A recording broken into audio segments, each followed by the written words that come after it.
Erasmus Quotes. When I have a little money, I buy books, and if I have any left, I buy food and clothes. Your library is your paradise. In the land of the blind, the one-eyed man is king. The desire to write grows with writing. The summit of happiness is reached when a person is ready to be what he is. The chief element of happiness is this: to want to be what you are. He who allows oppression shares the crime. A nail is driven out by another nail, habit is overcome by habit. I consider as lovers of books not those who keep their books hidden in their store chests and never handle them, but those who, by nightly as well as daily use thumb them, batter them, wear them out, who fill out all the margins with annotations of many kinds, and who prefer the marks of a fault they have erased to a neat copy full of faults. The main hope of a nation lies in the proper education of its youth. War is delightful to those who have had no experience of it. Give light, and the darkness will disappear of itself. Before you sleep, read something that is exquisite, and worth remembering. For anyone who loves intensely lives not in himself but in the object of his love, and the further he can move out of himself into his love, the happier he is. The most disadvantageous peace is better than the most just war. Bidden or unbidden, God is present. Now what else is the whole life of mortals, but a sort of comedy in which the various actors, disguised by various costumes and masks, walk on and play each one's part until the manager walks them off the stage. The highest form of bliss is living with a certain degree of folly. Everybody hates a prodigy, detests an old head on young shoulders. A good portion of speaking will consist in knowing how to lie. At last concluded that no creature was more miserable than man, for that all other creatures are content with those bounds that nature set them, only man endeavors to exceed them. When I get a little money, I buy books. If any is left, I buy food and clothes.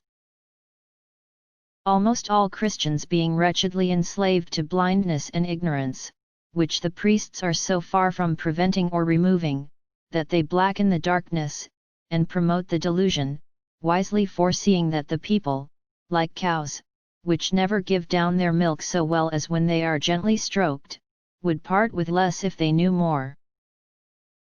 War is sweet to those who have not experienced it. It is a sneaking piece of cowardice for authors to put feigned names to their works, as if, like bastards of their brain, they were afraid to own them. Human affairs are so obscure and various that nothing can be clearly known. By burning Luther's books you may rid your bookshelves of him, but you will not rid men's minds of him.